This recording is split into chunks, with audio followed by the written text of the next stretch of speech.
Assalamualaikum warahmatullahi wabarakatuh. Baiklah, kita akan teruskan kuliah untuk introduksi nyeri, dimana mungkin sebagai awal kita harus betul-betul bisa memahami tentang apa yang dimaksud dengan nyeri itu sendiri. Di sini terlihat ya ada 3 definisi nyeri yang digunakan. Tapi yang biasa kita baca, yang biasa kita yang biasa kita dapatkan mungkin di buku-buku referensi di jurnal adalah yang definisi yang di tengah itu, bahwa nyeri adalah sebuah unpleasant or emotional experience. Jadi artinya pengalaman yang tidak menyenangkan yang berasal dari karena adanya kerusakan jaringan baik secara real maupun potensial. Kalau kita lihat definisi ini, maka nyeri itu terlihat cukup sederhana, bahwa nyeri itu adalah suatu pengalaman emosional yang timbul karena adanya kerusakan jaringan baik secara potensial, baik secara real memang ada kerusakan atau potensial untuk terjadinya kerusakan. Tetapi sebetulnya nyeri tidak sesederhana itu. Bila kita berpegang pada definisi ini, maka nyeri sebetulnya mudah ditangani, ya kan? Sebetulnya kalau kita perhatikan, ini ada definisi lain yang bisa menjadi dasar kita untuk mendiagnosis dan apa kekerasan nyeri. Dimana definisi ini yang harusnya itu kita pahami, ya. Untuk yang bar yang warna merah ini nyatakan bahwa nyeri adalah suatu fenomena yang kompleks, fenomena yang tidak menyenangkan dan kompleks. Dia tidak simpel, kompleks nyeri itu, ya, dimana melibatkan pengalaman sensorik yang meliputi waktu, tempat, intensitas, emosi, kognisi, dan motivasi. Ya, jadi nyeri tidak simpel, kompleks. Dia itu suatu fenomen yang tidak mengenakan, bersifat kompleks dan terdiri pengalaman sensorik meliputi waktu, tempat, ruang, intensitas, emosi, kognisi, dan motivasi. Yang selama ini sering kita evaluasi dari pasien, kita eksplorasi hanya informasi tentang waktu, lokasi, tempat, dan intensitas, ya kan? Ibu nyeri berapa lama, kapan mulai nyerinya, kapan sih nyerinya muncul, ya kan? Kemudian di mana lokasi nyerinya dan bagaimana intensitasnya. Jarang sekali saya rasa kita menanyakan tentang faktor emosi, faktor keterlibatan emosi, kognisi, dan motivasi. Saya rasa hampir tidak ada, ya, hampir tidak ada. Jadi sebaiknya kalau kita menata laksana pasien dengan nyeri, maka itu harus demikian, kita mengeksplorasi pasiennya. Kemudian emosi sangat mempengaruhi intensitas nyeri yang dirasakan oleh pasien. Kognisi, bagaimana pemahaman dia tentang nyeri. Apakah nyeri itu begitu mengganggu karena dia takut nyeri itu akan berefek yang tidak baik atau yang berefek fatal untuk dirinya, misalnya kelumpuhan, kematian, ya kan banyak nanti dia kan tetangga cerita, oh kemarin tuh teman saya, saudara saya sama kayak kamu tapi lumpuh. Nah itu kan membuat dia semakin, dia sudah salah paham tentang nyerinya. Kesalahpahaman tentang nyeri itu akan berpengaruh terhadap nyeri yang dia rasakan baik secara intensitas maupun secara fungsionalnya. Kemudian motivasi. Nah motivasi ini orang sering secara tidak sadar dia tidak tahu bahwa motivasinya salah. Contohnya begini, saya ini menjadi contoh saya kalau saya seminar, ya, contohnya sangat baik sekali sebetulnya. Ada pasien di mana seorang anak remaja, ya, dewasa muda, sudah kuliah, kemudian dia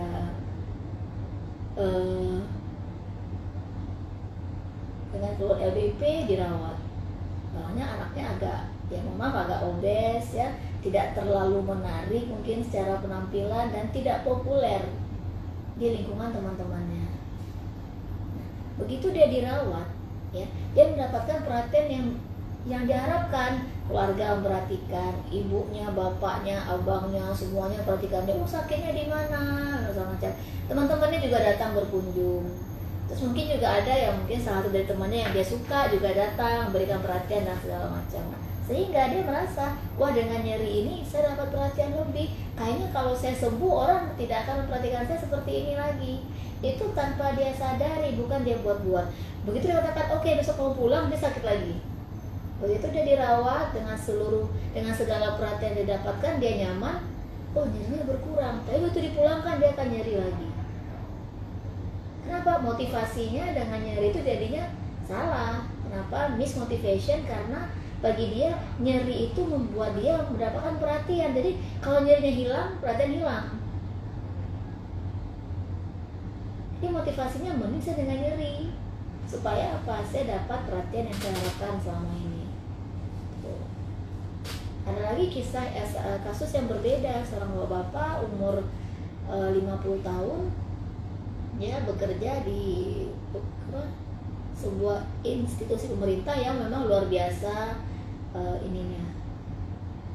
jam kerjanya memang saya katakan no limit, karena dia bekerja di, kalau nggak salah saya, di Badan Penanggulangan Bencana Daerah, ya kan? Nah, itu membuat dia bekerja itu satu minggu 7 kali 24 jam. Tidak ada tempat dia untuk istirahat, ya. Bosnya bilang hari Minggu pun kalau ada musibah bencana dia harus datang. Kemudian saya pinggang, nyari punggung bawah. Dia datang ke saya tuh. Terus saya jelaskan, Pak, karena dia pendidikannya S2, maka saya lihat itu jadi kronik sudah 3 bulan lebih, dan saya melihat itu sudah ada keterlibatan emosi, kognitif, dan motivasi di situ. Semua nyeri kronik pasti melibatkan 3 komponen ini, nggak mungkin tidak. Kita harus evaluasi ketiga-tiganya itu sebetulnya. Ya. Nah, kemudian mungkin bisa diarahkan biar ke itu, diarahkan ke slide kameranya. Itu kan ada putar habis. Lagi. Ya, arahkan ke atas sedikit. Oke, cukup. Nah, mungkin bisa. Nah, jadi dia menjadi ada motivasi yang tanpa dia sadari mempengaruhi terhadap nyeri yang dia rasakan, baik secara intensitas maupun secara fungsionalnya. Saya bilang, Pak, orang kalau nyeri itu Pak melibatkan ini Pak, emosi, kognisi, dan motivasi. Nah, misalnya nih Pak, motivasinya seperti ini, seperti saya jelaskan semuanya, karena dia tamatan S2, dia juga, saya lihat juga orang yang biasa berada pada posisi jabatan tertentu. Jadi kan kemampuan evaluasi dan kemampuan persepsi dia itu kan cukup baik kan. Dia bilang, oh Bu, berarti ini yang salah motivasi saya. Dia bilang sendiri loh, ya kan? Kenapa Pak? Saya bilang gitu. Yang jelas dia bilang kenapa?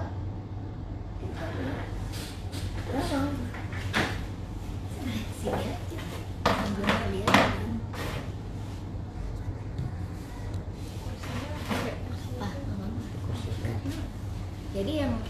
Jadi kelihatan semua, slide kelihatan, saya kelihatan. Maaf ya, uji coba kuliah dengan IG live gitu. Nah, jadi akibatnya apa itu mengatakan sendiri bahwa motivasi saya yang salah. Kenapa salah?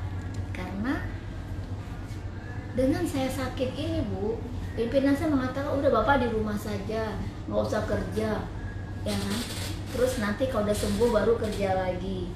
Akibatnya apa? Dia merasa, wah dia bisa istirahat. Saya dengan nyeri gini, saya istirahat ternyata. Jangan hari Minggu, hari lain pun dia tidak perlu bekerja. Gaji jalan, semua jalan. Sedangkan dia bisa istirahat. Sudah 20 tahun dia bekerja tanpa mungkin cuti pun dia nggak bisa. Akibatnya apa? Jadi motivasinya jadinya saya kalau sakit saya tetap nyaman karena saya nggak perlu kerja. Begitu dia masuk, dia sembuh dan kita katakan dia boleh bekerja, mungkin nyerinya akan kembali. Ya, bisa dipahami ya? Buka masker. Bisa dipahami kan, nyerinya akan kembali gitu kan. Jadi dengan hal demikian, bagusnya Bapak itu menyadari motivasinya salah. Itu akan mudah mengobati pasien dengan itu. Motivasinya keliru sehingga dia berusaha untuk kembali ke motivasi yang benar. Selagi saya dengan motivasi ini, maka saya akan terus-terusan sakit. Chargernya kayaknya nggak jalan.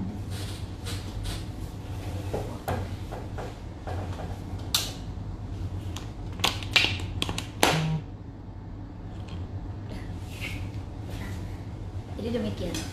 Jadi ada dua tadi contoh kasus di mana motivasi yang salah membuat dia sulit kita tangani nyerinya. Kita perlu meluruskan itu gitu. Mau berapa lama dengan motivasi itu dia? Silakan. Kan itu kan tergantung pada pasien sendiri. Nah, itu saya temukan. Nah, beda halnya kalau ada bapak-bapak 35 tahun, anak 4, nyeri. Motivasinya adalah bagaimana secepatnya saya kembali bekerja. Ya kan? Jadi kamu kasih obat, motivasinya benar, sembuhnya cepat. Nah itu yang saya sampaikan. Penting sekali faktor kognitif. Tadi saya katakan kognitif, kalau dia menganggap nyerinya itu membuat dia akan mati, dia akan lumpuh, dia ketakutan, nyerinya bertambah. Fear, rasa takut itu membuat gate control pain itu terbuka soalnya. Terus kalau emosi, dengan emosi yang memang, saya punya pasien anak muda 18 tahun ya, datang ke saya, anaknya cakep tapi datang itu mohon maaf ngesot, nggak bisa jalan, ya kan, jalan itu kesakitan. Saya bilangnya kamu kalau di rumah gimana pindah-pindah tempat, kamar mandi, jalan di lantai. Kebayang nggak 18 tahun, cakep anaknya, terus pemain basket tinggi gitu ya, posturnya bagus dengan nyeri punggung bawah. Sudah 6 bulan dia sampai tidak lagi masuk kuliah, ada cuti, dia kuliah di BINUS kalau saya salah Jakarta. Dia datang duduk di kursi, dia ngangkat kaki kayak di warung kopi, ya kayak di warung kopi. Dia marah dengan nyerinya, paham? 6 bulan tidak bisa ngapa-ngapain, cuti sekolah, nggak bisa main basket. Jadi dia marah, dia datang dengan anger yang sangat. Dia angkat kaki tuh, saya lihat ini anak emosinya udah kacau banget karena nyerinya sudah, menurut dia sudah intoleran kan, dia sudah tersiksa banget dengan nyerinya. Orang kalau sudah tidak bisa keluar dari sebuah konflik, maka dia akan marah, emosinya kan jadi tidak terkontrol. Saya biarkan saja dia datang, dia duduk, kaki dia angkat, saya warung kopi, gak kebayang nggak itu. Tapi saya nggak marahin, yang saya catat dia datang dengan marah. Kita evaluasi, kita eksplorasi, saya sampaikan masalah kamu ini memang agak lumayan ya MRI-nya. Saya katakan, saya akan kasih obat, kita harus latihan segala macam, dan kesembuhanmu sangat tergantung seberapa besar motivasimu untuk sembuh. Pasti besar, dia hanya langsung balik, itu sembuh dan dia sekarang kuliah kayak biasa. Jadi ada kesalahan emosi, mungkin dia agak terabaikan. Emosi kalau sudah keliru, dia sudah marah dengan nyerinya, itu nyerinya tidak akan pulih, tidak akan baik. Kalau kasih apapun dia tidak akan bagus.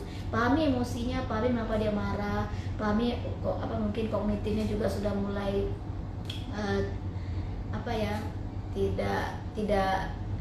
tidak sesuai ya. Kemudian motivasinya pasti bagus.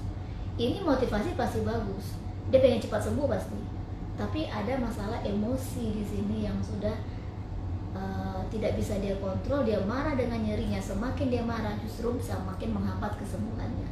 That's pain, itu nyeri. Kognitifnya juga jelas, kalau dia percayanya sama tetangganya bukan dengan kamu, percuma kamu ngomong panjang lebar gitu. Itu harus kamu jelaskan kepada pasien. Karena saya ngomong, Bu, ini kan dokternya saya ya Bu, ya tetangga ibu dokter bukan, jadi nggak usah didengarkan. Tolong mulai sekarang kita buat perjanjian, ini hanya antara saya dengan ibu.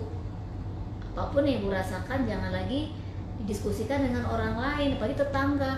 Kebanyakan orang ya dia hanya menyampaikan pendapat yang justru makin membuat pasien itu kan turun moodnya, turun harapannya. Karena apa? Oh, kemarin si A dioperasi udah nggak jalan, oh si B macam-macam, makin takut. Pasien senangnya seperti orang, kayak menurut saya manusia punya sifat udah orang jatuh ditimpa pakai tangga lagi gitu. Dia bukannya prihatin, malah mungkin dia prihatin tapi dengan cara yang salah, dimana rasa prihatinnya malah mendowngrade emosi pasien, mendowngrade motivasi pasien. Jadi itu yang merah di atas itu kalau bisa kebaca, itulah yang ingin saya jelaskan tadi. Bagaimana sebetulnya nyeri itu menyangkut intensitas, waktu, tempat, emosi, kognisi, dan motivasi. Ya. Kemudian definisi yang ketiga yang di bawah, yang dalam bar kuning, saya juga lupa. Dikatakan bahwa nyeri adalah satu kondisi atau fenomena yang unik dirasakan oleh setiap individu. Unik artinya tidak sama. Tidak sama. It cannot be adequately defined, identified, or measured by an observer. Artinya tidak bisa kita tanyakan intensitasnya, ya kan? Orang yang berbeda dengan intensitas yang sama, oh iya ya, apa kalau beda dengan intensitas yang sama, ya nanti kalian akan tahu tuh ada beda antara toleransi dengan ambang nyeri. Ambang itu semua orang sama, toleransinya yang berbeda, ya, paham? Paham ya?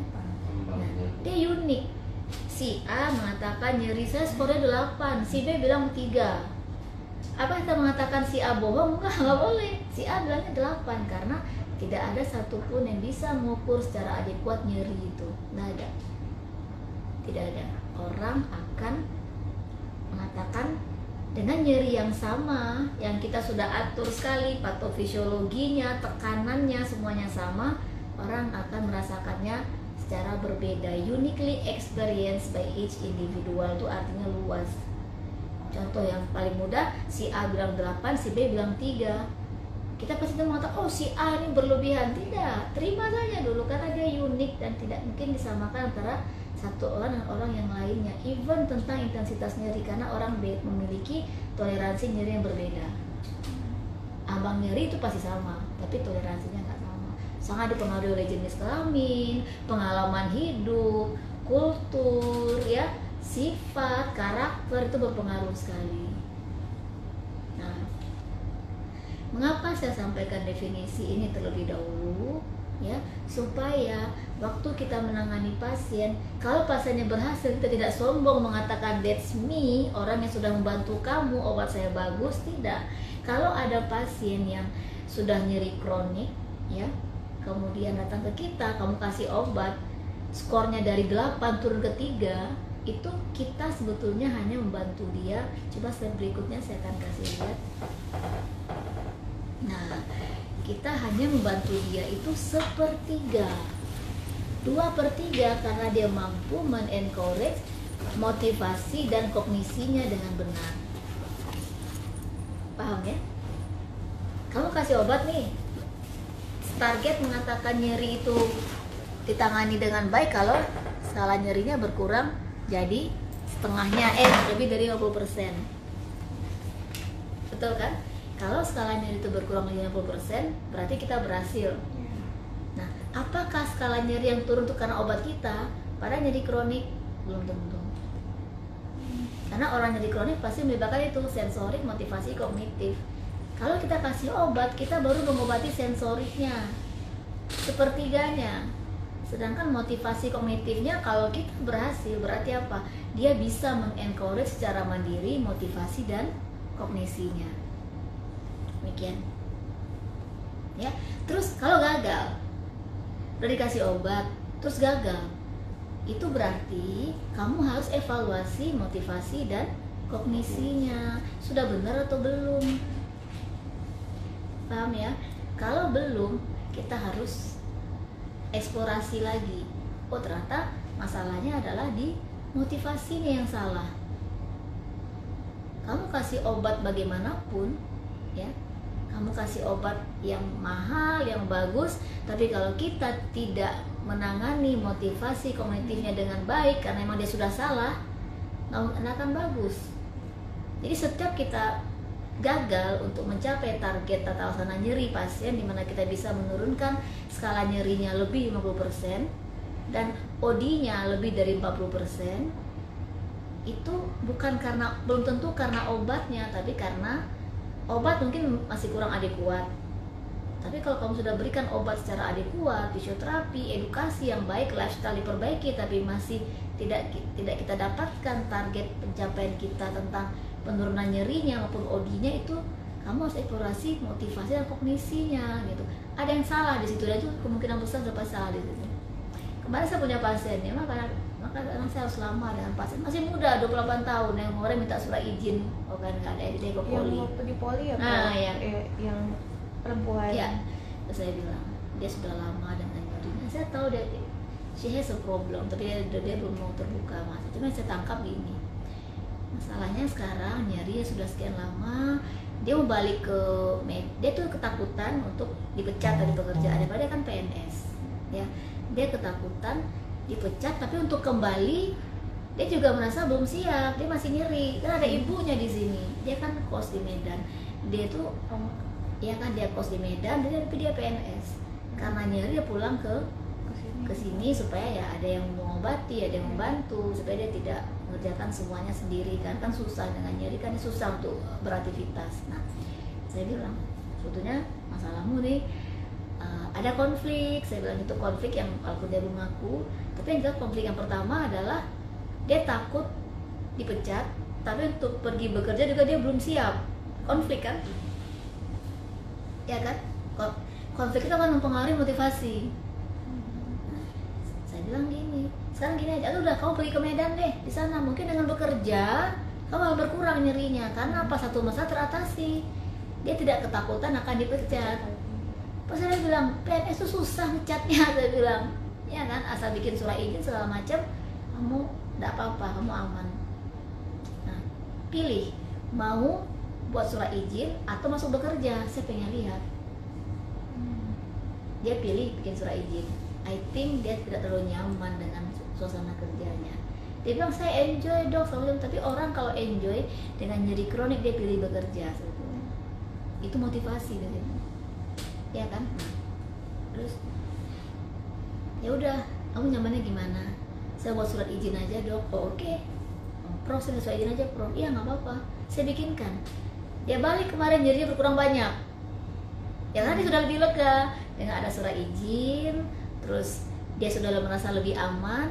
Gimana sekarang nyerinya? Oh, udah lumayan, udah mendingan, udah jauh berkurang. Kamu lihat motivasi. Ada konflik sehingga membuat dia miss motivasi kan, serba salah. Dia malah tidak bisa menempatkan motivasi dengan benar. Satu sisi dia mau bekerja tapi dia masih sakit, satu sisi dia takut dipecat, ada konflik, makin nyeri orang. Selesaikan dulu itu. Meskipun dengan obat yang sama. Iya, oh jauh sebenarnya. Dia lebih nyaman.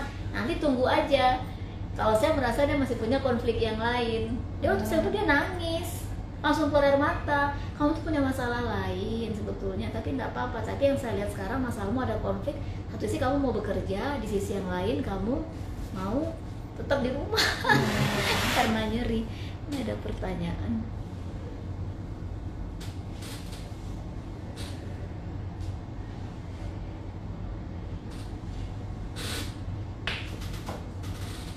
Banyaknya pada ini ya, pada minta gabung, saya malah nggak ngerti. Nah, itu yang dimaksud dengan nyeri seperti itu. Jadi sesangka ada 3 kasus yang berbeda, tapi that's pain. Kalau kamu melihat, saya kan dari dia masuk, dari cara dia menatap, sudah kita tahu dia depresi, itu udah kelihatan. Bisa depresinya karena nyeri, bisa nyeri bikin dia gimana? Nyeri membuat dia depresi, atau depresi buat dia nyeri. Jadi kita harus ganti. Nyeri itu ada 3 sistem yang bekerja, ya. Itu yang pertama sensori, motivasi, kognisi. Jadi ketiga-tiga itu harus kita bisa bisa kita kumpulkan, bisa kita collect informasi dengan baik. Obat keluhan sensoriknya apa saja, kita harus tahu dong, kamu tuh karena apa nih ABP-nya? Karena fase atropatik, pada foraminal stenosis, radikular pain, itu kan sensorik semuanya yang kita evaluasi. Akhirnya kita memilih apa? Kita mengisi kuesioner yang 3 itu, nociceptive, neuropatik, dan centralized pain. Kan obatnya akan berbeda. Iya kan? Tetapi motivasi kognitif harus kita evaluasi. Itu yang belum ada kuesionernya, tapi ya ngobrol-ngobrol dengan pasiennya. Mungkin kita bikin kuesioner motivasi kognitif yang waktu ada masalah kognitif. Ya jadi ide itu deh, ide tesis kamu aja. Kuesioner motivasi dan kognitif. Saya rasa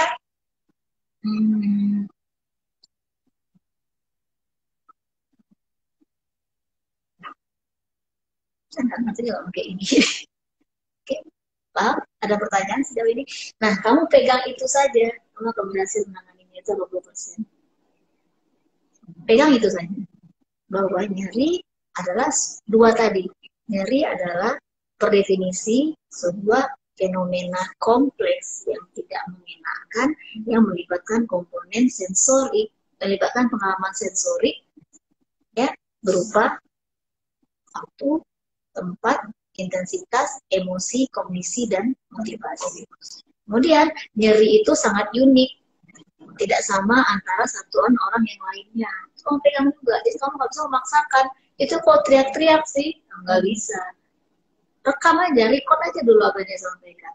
Yang ketiga, nyeri itu dibentuk oleh 3 sistem, sensorik, motivasi, kognisi. Kalau kita memberikan obat, memberikan intervensi nyeri, disuntik, ataupun kita baru menangani sensoriknya, motivasi dan kognitifnya belum tangani. Apakah mereka berkaitan? Sangat bisa. Misalnya nih, ini pasien ngotot minta disuntik, saya udah jelaskan, ibu nih nggak perlu disuntik, bapak. Tapi kalau di pemahaman kognitif dia, kalau dia nggak sembuh, dia nggak sembuh juga gitu. Kecuali kamu bisa betul-betul bisa mengarahkan kognitifnya dengan baik. Tapi karena saya juga nggak mau, saya pikir saya udah ngomong berbulan-bulan ya, padahal dia bagus. Ya, ada pasien saya dengan osteoporosis. Cuman dalam mindsetnya dia, saya mesti disuntik. Terus saya bilang ke pasiennya, Bu, nggak apa-apa, kita minum obat dulu 6 bulan. Kan orang dengan osteoporosis saya nggak boleh suntik, sebetulnya ada steroid di situ. Kalau saya gunakan steroid, Bu, nanti ya minum 6 bulan. Nanti setelah 6 bulan, tulangnya bagus, baru saya suntik. Wah, dia semangat 6 bulan itu. Bagus dia. Bisa jalan, semua dia bisa. Dari nggak bisa jalan. Ya. Tapi tetap dia nuntut disuntik itu. Oh iya. Kalau nggak dikasih sakit lagi tuh dia, mungkin agak berkurang lah efektivitas obat sama dia kan. Saya suntik. Kadang ada kaitan, jadi kamu kalau menangani pasien nyeri itu memang gimana ya? Kalau dulu saya menghabiskan waktu lebih banyak lagi. Tapi kalau sekarang saya sudah bisa lebih cepat lagi untuk mendapatkan ini pasien masalah motivasi apa, kognitifnya apa atau apa. Kalau dia agak susah untuk saya intervensi, saya akan biarkan dia pulang dulu. Nanti dia balik, baru ada orang kan dia empiris banget ya, kalau nggak dibuktikan ya nggak percaya, ya silakan. Jadi harus punya banyak waktu untuk mengeksplorasi ini. Kalau kembali ke definisi, jadinya kan ini pasiennya jelek nih, nggak bagus, hasilnya tuh skornya masih hanya berkurang 1 level saja, kamu kembali ke definisi. Dan kembali ke 3 sistem ini. Evaluasi yang lainnya. Ada pasien langsung kelihatan memang. Ada pasien memang harus kita gali. Ada pasien langsung ngomong, aduh iya nih proses stres banget nih sekarang, bla bla, waduh masalah kantor banyak. Oh ya udah. Itu lebih nyaman lagi kan. Kita tinggal menjelaskan apa hubungan antara masalah kantor dengan sakit dengan nyerinya. Dia bisa terima, kita kasih obat, itu motivasi kognitifnya akan sangat bagus, hasilnya akan sangat baik. Skor 8/3 itu bukan tidak mungkin. Oke, kita bicara nyeri kronik ya, nyeri akut kayak gitu. Oke. Ada pertanyaan? Kalau berarti tentang skor nyeri kita biasa namanya skornya dari 1 sampai 10. Berarti poin skor nyeri itu 10 di Bapak ini, misal 5 di Bapak ini, belum tentu rasanya sama 5 di Bapak yang lain. Iya.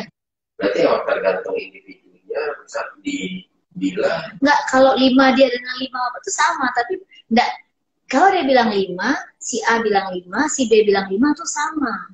Tapi kalau si A bilang 5, si B bilang 8, itu dengan mekanisme yang sama persis itu bukan berarti si B-nya salah gitu. Terus jadi gini, ambang nyeri sama, toleransinya yang berbeda sih, Mbak. Jadi misalnya kita cubit 2 orang, Iya. sama kemampuan cubitannya. Iya. Tapi yang satu di 3, yang satu di 8. Itu benar, terima aja karena individual banget sensory experience-nya itu. Tapi kalau si Dila bilang 5, Zima bilang 5, ini biar apa masuk Instagram sendiri. Maka itu sama, itu ambang nyeri.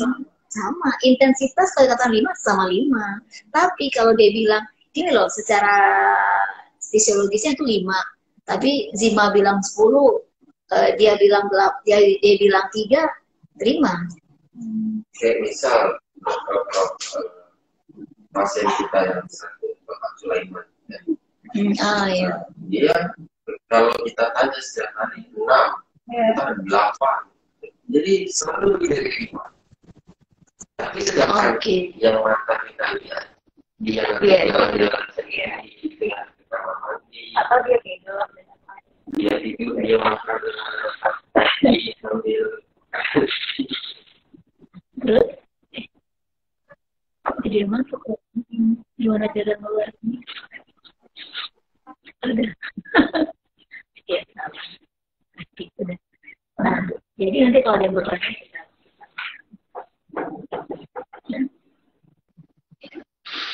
itu sama. Tapi 8-nya si A dengan 5-nya si B secara fisiologinya sama, tapi yang dirasakan kan gitu. Jadi percaya saja apa yang dikatakan Pas. Bapak tadi pun nggak pernah turun, kayak mukanya kayaknya sehat-sehat aja ya. saya kita lihat. Satu mungkin dia nggak paham, tapi 5, tapi 8, kamu ulang lagi menjelaskannya. Pak yang katakan 1-3 ini, mungkin dia nggak ngerti. Nggak ngerti kalau menurut saya. Kalau dia ngerti, saya rasa nyeri akan berkurang skornya. Tapi kalau sudah berhari-hari dengan kita. Dari yang saat dia baru masuk dengan nggak bisa apa-apa, dengan yang sekarang udah bisa ke kamar mandi sendiri. Tapi kalau kita tanya nyerinya gimana, sama. Tapi dia datang padahal tidur, dia nggak bisa duduk pun sakit. Sekarang udah bisa. Sekarang udah bisa jalan. Tapi tetap dia bilang nyerinya sama. Berarti diulangi pemahamannya tentang skor nyerinya itu. Dia boleh katakan ada gini, ada kunci. Begitu pasien mengatakan nyerisnya tidak berkurang atau berkurang sedikit atau sama, kalau kita melihat secara fungsional dia bagus. Maka bilang gini ke dia, buka rekam medik kita yang kemarin. Pak, Bapak nyerinya berkurang sedikit ya Pak. Nah coba nih kita lihat ya, saya gitu tuh.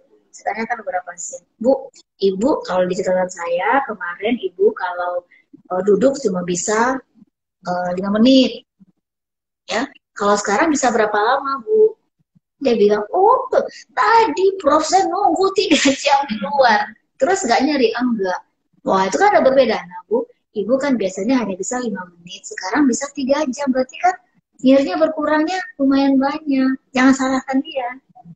Oh iya ya Dok ya, banyak rupanya saya berkurang. Ibu kemarin bisa jalan ke kamar mandi. Ibu kemarin tidak bisa dalam kamar mandi. Sekarang Ibu bisa ke masjid. Kan mungkin 100-200 meter itu lebih panjang jarak tempuh Ibu tanpa nyeri yang berarti. Itu kan perbaikan namanya.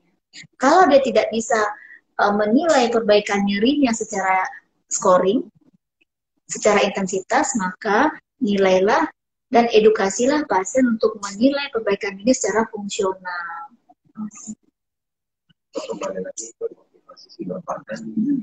Mungkin pengen di rumah. Iya benar, iya benar. Motivasinya apa? Kok kita lihat dia sudah bisa. Tapi kalau orang motivasi salah, dia tidak akan mau jalan.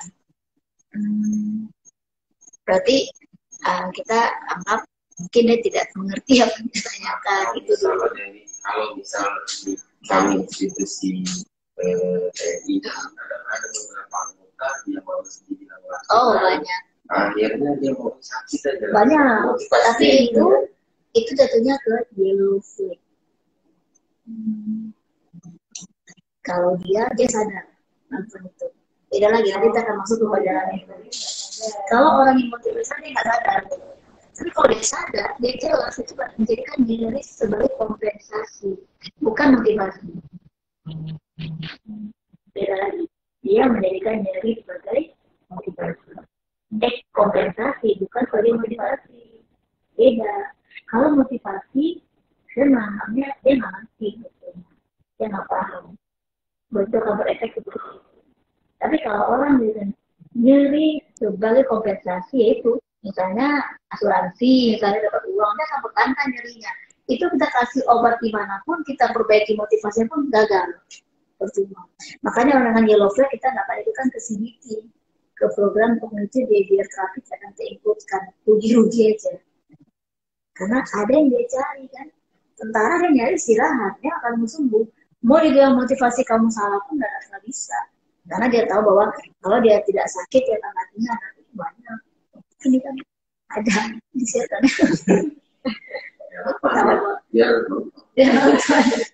Jadi ya artinya banyak, ada orang kalau sudah yang menjadikan nyeri kompensasi, itu udah berbeda lagi.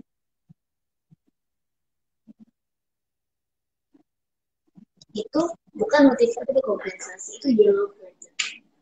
Banyak satu ada pegawai yang tidak puas dengan pekerjaannya, mungkin terlalu berat, mungkin payment terlalu kecil, terlalu tertekan. Nah, nyeri menjadi kompensasi, bukan menjadi motivasi.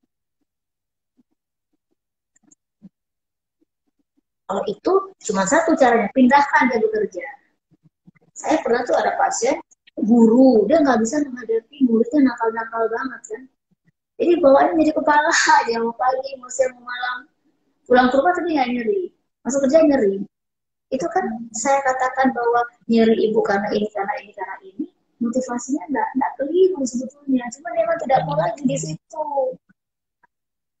Akhirnya kenapa? Tempat kerja tidak sesuai, emosi terlibat tuh. Kognitif kena, motivasi enggak sebetulnya. Dia tuh ingin bekerja masih sebetulnya, tapi bukan di tempat ini. Akhirnya saya bilang, ibu maunya gimana? Saya jadi guru BP aja, bro. Iya, saya bikin surat. Minta guru BP, hilang, berkurang banyak. Atau pernah saya pindahkan ke dinas pendidikan saja. Saya buat surat, bukan saya minta, saya buat surat rekomendasi. Nyaman nih. Gimana Bu? Iya, udah kurang banyak. Segitu jadi. Tapi saya kadang-kadang butuh waktu mungkin 2-3 kali pertemuan untuk mengetahui motivasi pasien itu apa sebetulnya.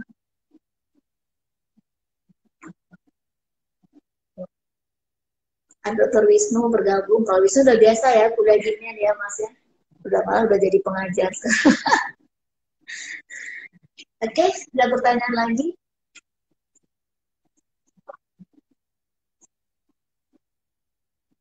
Ya. Kita teruskan slide-nya. Fisiologi nyeri ya seperti biasa, nyeri itu terdiri dari transduksi, transmisi, persepsi, dan modulasi. Itu saya rasa kita bisa pelajari sendiri ya. Bagaimana nyeri terjadi? Ada proses transduksi, ya, ada proses transmisi, ada proses persepsi dan modulasi.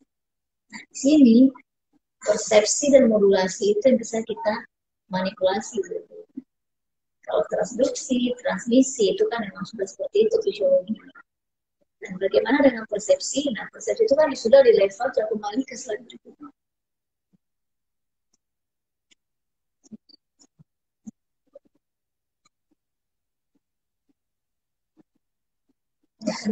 Persepsi dan modulasi.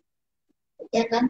Di saat pasien tahu bahwa ini otak tahu ini nyeri yang menyebabkan struktur korteks sensori, maka itu dikatakan tahap persepsi. Kalau modulasi di mana saat otak itu dari mengirimkan dari brainstem sinyalnya itu ke medula spinalis, ya, di mana nantinya akan dihasilkan mediator biokimia seperti opioid, serotonin, norepinefrin yang bisa mempengaruhi reaksi yang ditimbulkan. Nah, di sini kita lihat ada serotonin, ada norepinefrin, ada opioid, dan itu juga dipengaruhi rilisnya oleh kondisi persepsi, bagaimana pemahaman terhadap nyeri, bagaimana dia menghadapi nyerinya. Jadi orang akan bisa, kalau dia kurang tidur, serotonin akan meningkat, nyeri akan berubah intensitasnya. Norepinefrin juga sama, ada efek itu. Makanya kadang-kadang kan, kalau orang bahagia, kan biasanya endorfin, sehingga nyerinya berkurang. Kalau serotoninnya itu menurun, maka juga akan nyeri akan dirasakan lebih dari yang seharusnya. Di modulasi ini yang nanti bisa kita membuat semacam program yang CBT tadi. Di modulasinya akan bekerja dengan baik sebetulnya. Karena orang kronik pain itu kan sudah sangat kompleks mekanismenya. Tapi ada beberapa kaskade yang bisa kita potong di situ supaya nyeri itu bisa dikontrol oleh pasien. Ya, teruskan. Bagaimana fisiologi nyeri? Beberapa konsep nyeri yang saya sampaikan supaya pemahamannya itu seragam, tidak multitafsir. Konsep yang berhubungan dengan nyeri, pertama pain threshold, ambang nyeri. Ambang nyeri kan kita salah mengatakan si A ambang nyerinya berbeda, si B ambang nyerinya enggak, ambang nyeri itu sama pada setiap orang. Dimana tidak akan ada perbedaan yang bermakna antara satu orang yang lain, orang sehat tapi ya tentang ambang nyerinya, tapi toleransi itu berbeda. Pain tolerance, ya. Pain tolerance itu dipengaruhi oleh pertama culture, person's cultural prescription. Ekspektasi itu pengaruh. Ada gini, kamu ekspektasi terlalu berlebihan. Saya kalau sudah ke Prof. Desi sembuh, itu kan berlebihan banget ekspektasinya gitu. Begitu dikasih obat langsung hilang nih, padahal dari kronik. Kalau jadi aku sih bisa, jadi kronik kan butuh waktu. Saya kasih obat, nyerinya berkurang hanya 30%. Dia akan merasa gimana, nyerinya itu berkurang sangat-sangat mengecewakan harapan dia, harusnya kan hilang. Itu ekspektasi. Kalau orang datang ekspektasi yang terlalu rendah, itu nggak bagus. Atau ekspektasi terlalu tinggi itu nggak bagus. Misalnya nih, dia masuk, dia lihat saya, wah kayaknya nggak meyakinkan ini dokternya bisa. Padahal kan ekspektasi dia jadinya kayaknya masih juga nih. Nah itu udah beda lagi. Gitu. Tapi kalau ekspektasi terlalu tinggi itu nggak bagus. Kenapa?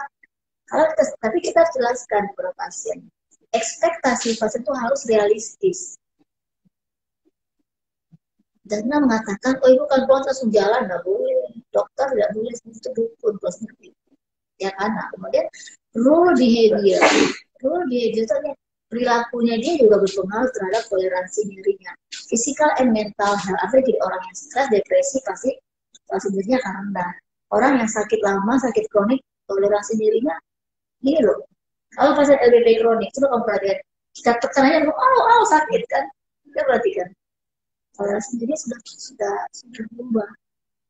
Karena nyeri kronik itu mempengaruhi juga. Jadi lebih sensitif jadinya. Itu orang-orang dengan nyeri kronik. Ingat, ambang nyeri semua orang sama, tapi toleransinya berbeda. Sampaikan tadi dia yang barusan tadi sebelumnya.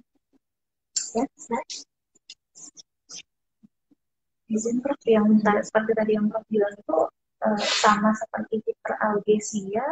Maksudnya itu karena pengaruh ambang batas nyerinya. Hiperalgesia beda lagi. Hiperalgesia itu terjadi karena adanya sensitisasi sentral, itu fisiologis. Beda lagi. Toleransi dan hiperalgesia beda. Hiperalgesia bisa dijelaskan secara fisiologis. Ada sensitisasi sentral. Alodinia dan hiperalgesia menunjukkan sudah terjadi sensitisasi sentral.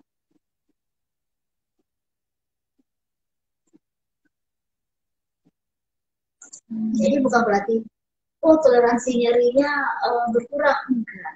Itu memang. Nah, apakah ada kaitan antara toleransi dengan sensitisasi sentral? Ada. Tapi saya tidak mengatakan orang hiperalgesia karena toleransi nyerinya berkurang, enggak. Toleransi itu jelas mempengaruhi bukan itu, tapi kultur, tadi apalagi tadi behaviornya, ekspektasi, sama apa tadi? Kembali. Physical and mental health. Jadi memang dia gimana ya, tidak ada rule yang mengatakan ini tidak berhubungan, diri itu semua bisa berhubungan. Cuman porsinya mana yang harus kita tangani lebih duluan. Biasanya kalau dia hanya ikutan dengan penyebabnya hilang, ikutannya hilang. Jangan terbalik, jangan ikutan diobati duluan. Yang utamanya kalau tidak akan membaik kan.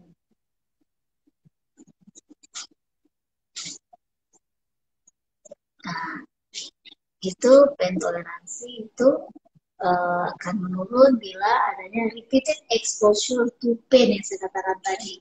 Kalau pasiennya nyeri terus-terusan, bisa saja dia menjadi nyeri itu lebih dirasakan intensitasnya lebih tinggi dari yang seharusnya. Fatigue, anger, kemarahan, kita bilang tadi, kebosanan, apprehension, sleep deprivation. Jadi orang, bayangkan ya, makanya buat saya tidur itu penting.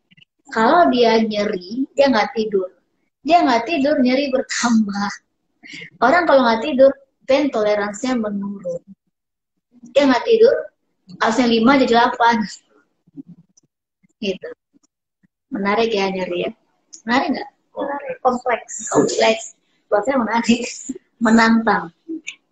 Ya kan? Itu kita mikirnya tuh nggak bisa setengah-setengah, harus terintegrasi selalu. Makin kita baca, kita makin ini kemarin pas ini loh terjadi berarti. Kayak tadi kan saya ngomong, berarti saya sudah bicara berapa slide kan semua satu terkoneksi kan sebetulnya. Oh tadi ini loh berarti. Jadi semakin dipelajari itu semakin menarik loh buat saya.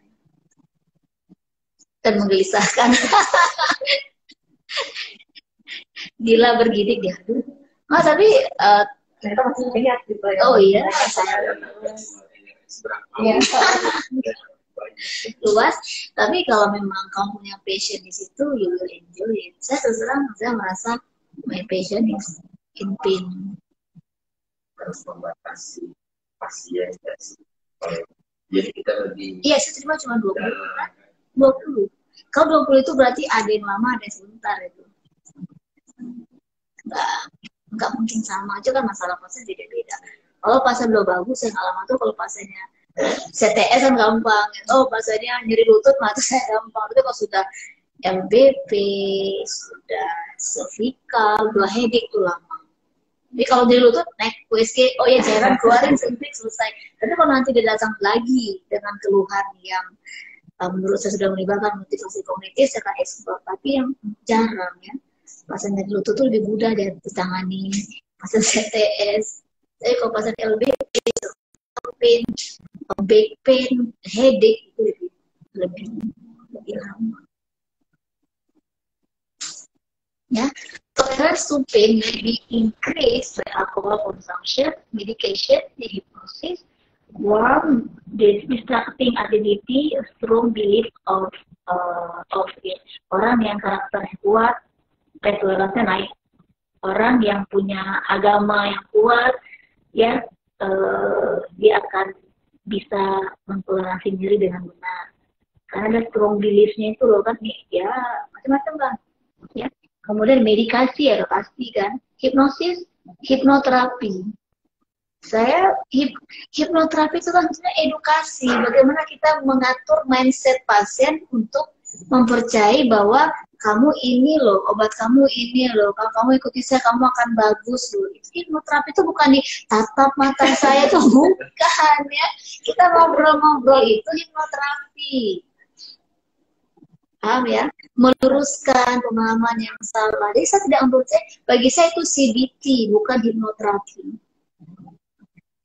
Saya bukan orang hipnoterapi, tapi yang saya kerjakan itu, kalau mau dikelompokkan sebagai hipnoterapi, silakan. But for me, it's CBT, Cognitive Behavior Therapy. Nothing.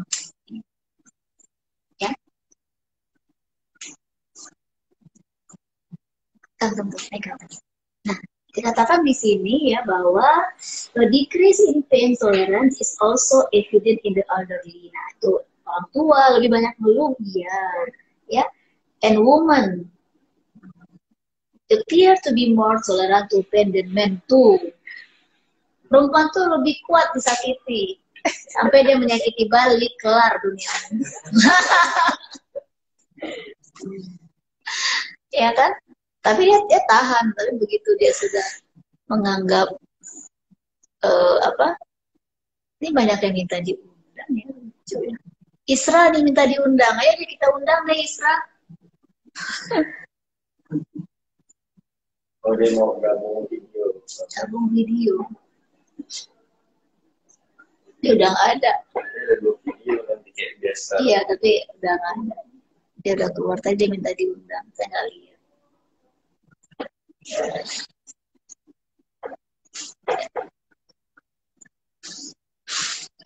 Oh, formanya kalian minta diundang coba. Dilan tadi undang Dilan. Sinyal HP Ya udah. Ini kan kita baru. Oke. Ya, saya rasa untuk kali ini kita sampai pada coba slide berikutnya apa ya? Nah, ini sama faktor affecting patient response to pain. Sama ya. Reaksinya tergantung toleransinya, tergantung motivasinya, tergantung kognitifnya ya.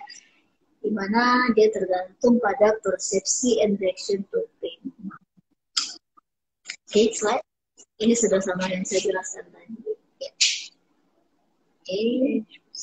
Ada age, ada socio-cultural, kemudian ada apa lagi? Coba teruskan slide-nya.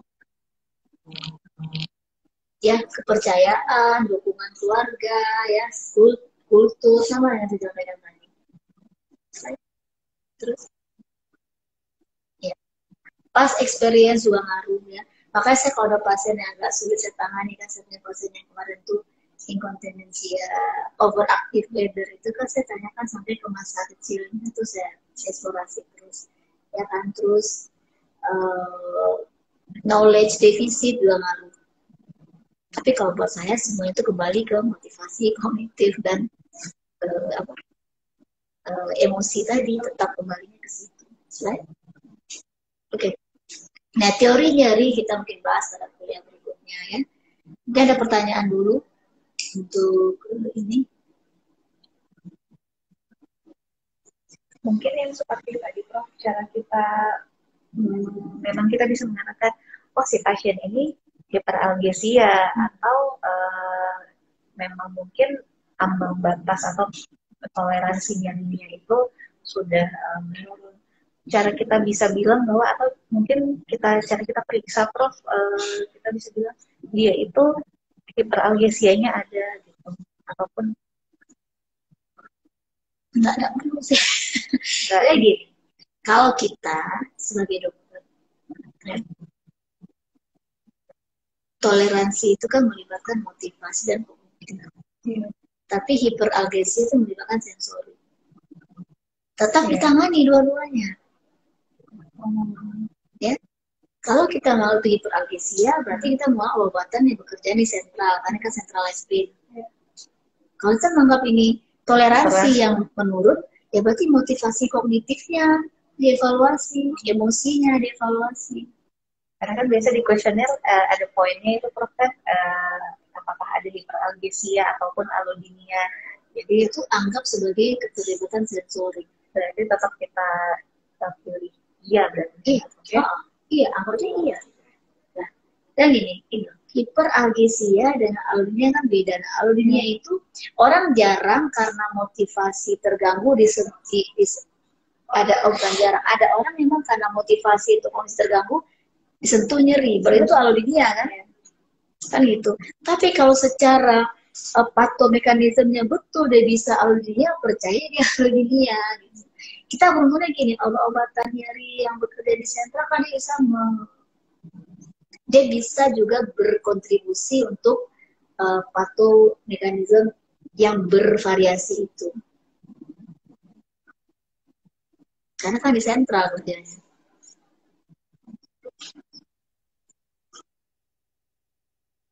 Semakin banyak kita tangani pasien, semakin akan tahu. Oh, jadi kalau buat saya tangani dua-duanya gitu. Saya anggap tuh hiperalgesia, obatnya yang saya berikan harus sesuai. Saya anggap tuh toleransi menurun, ya saya akan eksplorasi masalah motivasi kognitif dan emosinya, kulturnya, masalah keluarganya, semua saya eksplorasi. Bios, itu istilahnya biopsikososialnya. Makin banyak ya, makin nambah. Tapi nanti kamu akan, kalau kamu terbiasa memahami, kamu sudah paham ini, kamu terbiasa mengenai pasien, kamu akan secara otomatis mengintegrasikan semuanya itu. Kamu akan explore motivasi, kognisi, psikososial problem, sensorik problem, red flag, yellow flag, kamu akan terbiasa mengerjakannya secara terintegrasi. But it takes time. Tapi setidaknya kamu sudah tahu ini loh masalah pasien dengan nyeri. Ada pertanyaan?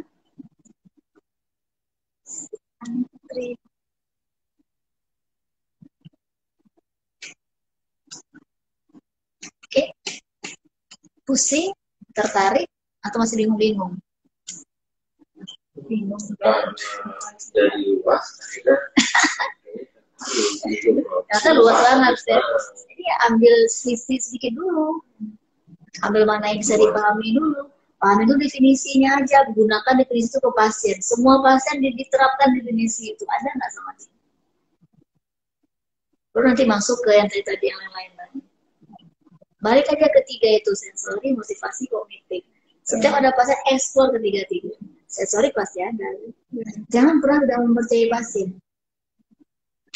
Pasien itu akan baca apa satu buku, kita nggak percaya. Ya, oh iya Bu, oh iya saya tahu Ibu nyeri, benar, jangan, oh kok nggak nyeri, jangan. Wah itu pasiennya terluka banget.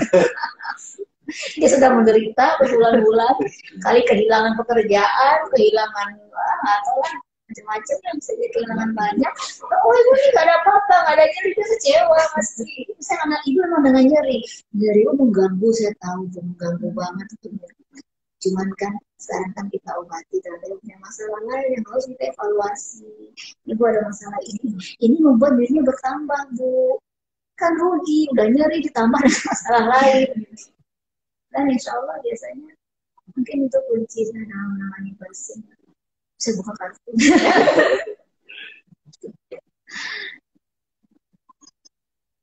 Gimana? Ya, mungkin bagi yang sudah bergabung, terima kasih untuk kuliahnya lintas institusi, lintas pulau juga iya sepertinya. Oke, kalau tidak ada pertanyaan, mungkin kita tutup dulu hubungan Jumat, kita akan teruskan lagi kuliah selanjutnya, mungkin tentang teori nyeri kita bahas, bisa mungkin dengan Seninnya. Oke, saya tutup. Terima kasih sudah bergabung, semoga bermanfaat. Assalamualaikum warahmatullahi wabarakatuh. Waalaikumsalam.